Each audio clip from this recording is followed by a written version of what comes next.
Cuando Jazmín se mudó al viejo edificio en Guadalajara, sintió alivio. Por fin un lugar solo para ella, lejos de sus padres, de su ex, de todo. El departamento no era grande, pero tenía buena luz, paredes gruesas y estaba en una zona tranquila. O al menos eso creía. Durante el día todo era normal.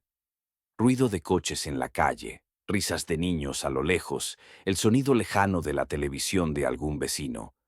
Pero por las noches, el silencio tenía un eco extraño, un eco que parecía venir del otro lado de la pared, del 4B. La primera vez lo escuchó una noche de lluvia.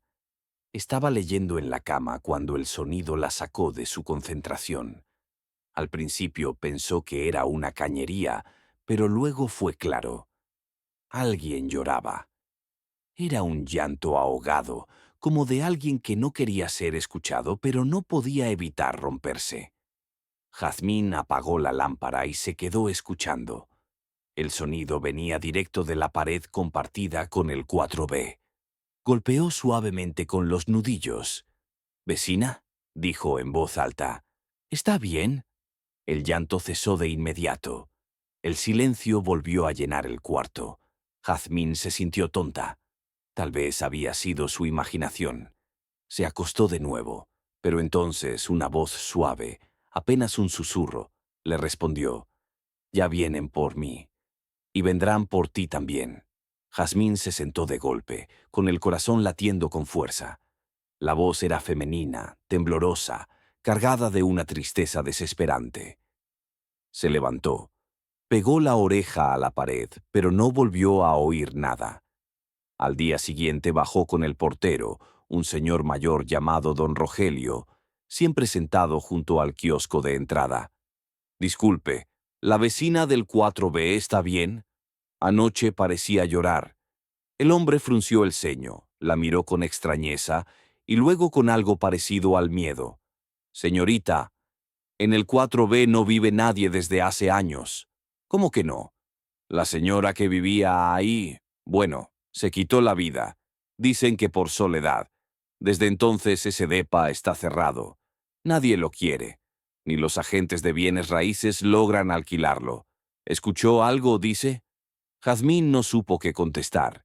Subió con la piel erizada. Esa noche volvió a sonar el llanto. Esta vez más fuerte. Al pegar el oído a la pared, escuchó como algo, una uña, una garra, rasguñaba desde el otro lado. Y luego, una frase, en un tono más bajo, casi inaudible. «Tú me abriste la puerta». Se apartó de golpe, temblando. Quiso irse, pero ya era tarde. Afuera llovía y el pasillo estaba apagado. Decidió no dormir, quedarse en el sofá viendo series con el volumen alto, como si eso pudiera alejar lo que fuera que vivía al otro lado de la pared. Pero en la madrugada, entre episodio y episodio, escuchó algo que la heló por completo. Su propio nombre, susurrado una y otra vez desde dentro de la pared. «Jazmín, Jazmín, Jazmín». Y supo que la pared no estaba hecha solo de ladrillo y yeso. Había algo más ahí, algo atrapado, o algo que fingía estarlo, para no estar sola. Hay preguntas que no deben hacerse y respuestas que desearías jamás haber escuchado. Jazmín, que apenas llevaba una semana en su nuevo departamento, no lo sabía aún. Pero aquella noche iba a cambiar su manera de ver la realidad para siempre. Después de otra madrugada en la que los sollozos al otro lado de la pared la mantuvieron despierta, Jazmín decidió enfrentar el misterio. Había intentado ignorarlo, había puesto música, se había tapado los oídos, pero el llanto persistente de su vecina imaginaria le calaba los huesos. Esta vez fue diferente. La voz no solo lloraba, sino que rezaba. Murmuraba cosas sin sentido, o peor aún, con demasiado sentido. «No los dejes entrar. No abras los ojos. No abras la puerta». El escalofrío le recorrió el cuerpo. Al amanecer bajó con ojeras hasta el área de vigilancia del edificio y preguntó directamente al portero: ¿Quién vive en el 4B? El hombre, de unos 50 años y mirada cansada, dejó caer la taza de café que tenía en las manos. Se quebró en el suelo. Señorita, usted dice que escucha algo en ese departamento. Jazmín asintió. El portero respiró hondo y se acercó a ella con voz baja. Ese lugar está cerrado desde hace 3 años. La señora que vivía ahí se quitó la vida. Dicen que la encontraron encerrada, con las paredes rayadas con sangre. Nadie ha querido entrar desde entonces. Jazmín se quedó sin aliento. Sintió como su estómago se encogía y su pecho se llenaba de una angustia inexplicable. Subió de nuevo a su piso y por primera vez miró la puerta del 4B con otros ojos. Tenía una doble cerradura, pintura desgastada y marcas, como si alguien la hubiera rascado por dentro. Esa noche intentó dormir temprano, repitiéndose que todo tenía explicación. Pero a las 2:33 de la madrugada, la electricidad se cortó, y entonces lo escuchó. Pasos, primero suaves como descalzos sobre loseta, luego arrastrados. Venían desde la sala. Con el corazón a mil, Jazmín se levantó y abrió lentamente la puerta de su recámara. La sala estaba a oscuras, pero algo se movía al fondo. Una silueta. No, más bien, una figura encorvada. Se arrastraba como si sus huesos estuvieran rotos, dejando un rastro de sombra húmeda en el piso. No, no puede ser, susurró Jazmín retrocediendo. La figura se detuvo. Alzó lentamente la cabeza. No tenía rostro. Jazmín cerró la puerta de golpe y se escondió en el closet, con su celular temblando en las manos. Marcó al 911, pero la llamada no se completó. Solo escuchó la misma voz de la pared, repitiendo: «Ya vienen por mí, y vendrán por ti también». A la mañana siguiente no había señales de que alguien hubiera entrado. La cerradura estaba intacta, pero en el espejo del baño encontró algo escrito con dedos húmedos. «No la dejes sola esta vez». Dicen que algunas casas guardan secretos, pero hay departamentos que los entierran.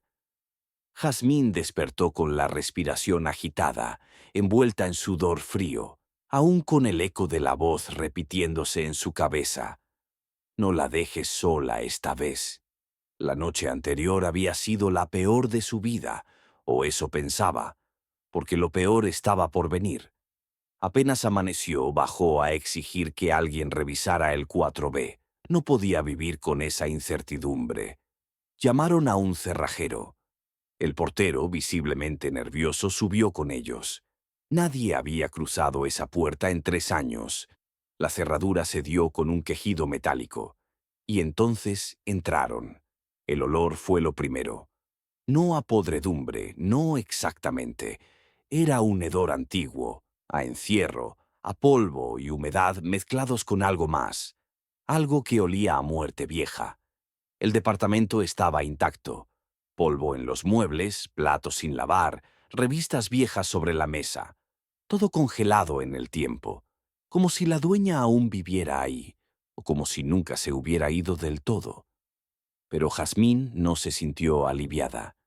Había algo más, algo que no cuadraba. En el dormitorio notaron que una de las tablas del piso crujía distinto. Jazmín, impulsada por algo más fuerte que el miedo, se agachó. Las tablas estaban sueltas. Con ayuda de un destornillador levantaron la primera, luego otra, y debajo un hueco oscuro, una especie de escondite. Sacaron una caja metálica cubierta de polvo. Dentro había fotografías, decenas, algunas antiguas, otras más recientes. Todas tenían algo en común: mujeres jóvenes, dormidas, en sus camas, en sofás, algunas incluso en la ducha, todas desde el mismo ángulo, como si alguien las hubiera vigilado por días. Jazmín sintió que el alma se le escapaba del cuerpo cuando reconoció su propia cara en una de las imágenes. Ella, dormida, en su habitación, 2 días atrás. El portero se persignó. El cerrajero salió corriendo. Jazmín no podía moverse. En la caja también había mechones de cabello atados con listones, ropa interior doblada con delicadeza, y al fondo una nota arrugada. Decía: «Yo también pensé que estaba sola. No hubo señales de que alguien más viviera ahí. No había cámaras. No había testigos. Pero alguien, o algo, la había estado observando, desde antes que se mudara». Esa misma noche, Jazmín hizo maletas y se fue. No miró atrás. Días después, otra joven se instaló en el 4A, y la historia volvió a repetirse. Hoy, si visitas ese edificio, escucharás a los vecinos susurrar que en el 4B nadie vive, pero siempre se escucha a alguien, que por las noches hay lamentos. Y si tocas la pared, a veces alguien del otro lado te toca de vuelta. Hay lugares que se vacían con el caer del sol, donde el silencio pesa más que el concreto y las sombras parecen tener vida propia. Así era el estacionamiento donde trabajaba Gerardo, justo al lado de un hospital en Puebla, un lugar que parecía tranquilo hasta después de las 2 de la mañana. Gerardo había tomado ese trabajo por necesidad. Turno nocturno, poca gente, buena paga. Ideal para alguien que no quería pensar mucho. Pero desde su primera semana notó cosas que no se podían explicar con lógica. Todo comenzaba igual. La ciudad callaba, el bullicio se esfumaba y él se quedaba solo, rodeado de coches inmóviles y luces parpadeantes. A las 2:13 de la mañana exactas, cada noche, los sensores de movimiento del pasillo 3 se activaban, siempre el mismo, siempre sin motivo aparente. Intrigado, revisó las cámaras, y lo que vio le dejó el estómago helado. Una figura alta, demasiado alta, delgada como un poste, cruzaba lentamente entre los autos. No tenía rostro, ni detalles en la ropa. Era una silueta negra, sin sombra. Pero lo más extraño, no parecía caminar, sino deslizarse. Y justo cuando llegaba a la cámara, simplemente desaparecía. Pensó que era un error del sistema, alguna falla técnica, hasta que habló con Oscar, el encargado del turno anterior. «¿Tú también ya lo viste?», le preguntó con una sonrisa nerviosa. «Nosotros lo llamamos el que cuida». «¿Cuida qué?». «A los que no vuelven a casa». Gerardo no supo si era una broma o advertencia, pero cada noche la figura volvía, siempre a las 2:13. Nunca más temprano, nunca más tarde. Una madrugada, harto del miedo, decidió enfrentarlo. Tomó una linterna, activó el intercomunicador y caminó hacia el pasillo 3. El silencio era espeso. Solo sus pasos resonaban entre el concreto y el eco lejano de una ambulancia. Cuando llegó, no vio nada. Pero el sensor se activó. Giró la linterna. Nada. Dio un paso más. El aire cambió. Se volvió frío, húmedo. Y entonces lo sintió. Justo detrás de él. Se giró de golpe. Nadie. Volvió a la caseta con el corazón desbocado. Al revisar la cámara en tiempo real, se vio a sí mismo. Y, unos pasos detrás, la silueta. Siguió viéndola durante 5 segundos, hasta que simplemente se deshizo en el aire. Desde entonces, algo empezó a cambiar en él. No dormía, no comía, siempre sentía que lo miraban. Y cada noche la figura parecía acercarse un poco más. Una noche, mientras revisaba los registros, encontró una carpeta antigua, grabaciones del 2019. En una de ellas una mujer lloraba dentro de su coche. Estaba sola. En la cámara de seguridad se veía a la figura parada frente a ella, sin moverse, durante casi 30 minutos. Luego, simplemente desaparecía. La mujer fue encontrada muerta al día siguiente. Causa desconocida. Gerardo intentó renunciar, pero el jefe le ofreció un aumento. Él aceptó. Por necesidad, por miedo, o tal vez porque ya era demasiado tarde. Esa misma noche, antes de las 2:13, recibió un mensaje de una red wifi cercana. Solo decía, ya casi es tu turno. Después de aquella noche, Gerardo dejó de mirar las cámaras. Prefería la incertidumbre a la certeza de volver a ver esa silueta. Pero el estacionamiento no iba a dejarlo en paz, porque hay lugares que no olvidan y tampoco sueltan. Una mañana, justo al comenzar su turno, notó algo extraño. Un coche gris, modelo viejo, estaba estacionado en el fondo del pasillo 5. No recordaba haberlo visto antes. Revisó los registros. Nadie lo había ingresado. Ningún boleto. Ninguna cámara captó su llegada. Preguntó al guardia del turno anterior. Nada. Revisó matrículas. No tenía. Miró por las ventanas. Estaba vacío, pero con las puertas trabadas. Una fina capa de polvo cubría todo el auto, como si llevara meses ahí. Y sin embargo, no lo estaba el día anterior. Al acercarse, notó algo aún más inquietante. La radio del coche estaba encendida. Una interferencia constante, como si intentara sintonizar algo, hasta que, de pronto, la voz de Gerardo llenó el vehículo. ¿Quién eres? Aléjate. ¿Qué quieres de mí? No. Se quedó helado. Esa era su voz. Pero él nunca dijo esas palabras, nunca las grabó. Y sin embargo se escuchaban claras, angustiadas, como si las hubiera gritado desde otro lugar. Otra noche. Intentó abrir el coche, pero no pudo, ni con llaves maestras ni con palanca. La policía no ayudó. Es propiedad privada. Mientras no haya denuncia, no podemos intervenir. Gerardo no podía dormir. Esa voz lo perseguía. La escuchaba incluso fuera del coche, en sus auriculares, en el zumbido del refrigerador, en sus sueños. Una madrugada, mientras inspeccionaba, notó huellas frescas sobre su camioneta. No eran huellas normales, eran mojadas como si alguien descalzo hubiera caminado por el concreto húmedo y luego subido sobre su cofre. Las huellas iban del parabrisas hasta el techo, pero no bajaban del otro lado. Simplemente terminaban ahí. Revisó las cámaras. Nada. El sensor no detectó movimiento, pero él sabía lo que vio. El coche gris seguía ahí. 3 días, 4, 5. Nadie venía por él, y cada noche la radio encendida. A veces la voz cambiaba. A veces escuchaba otras cosas, llantos, susurros, golpes como de alguien encerrado. Una noche incluso escuchó un nombre. Su nombre. Tomó valor y decidió poner cámaras solo para ese coche. Pero al revisar las grabaciones, la figura estaba de nuevo ahí, parada frente al auto, mirando hacia adentro. Pero esta vez, al final del video, algo cambió. La figura se giró hacia la cámara, por primera vez, y aunque no tenía rostro, Gerardo sintió que lo miraba directo a él. Volvió a casa. Encontró la puerta entreabierta. Todo en orden, salvo una cosa. Sobre su cama había una foto que él no tenía.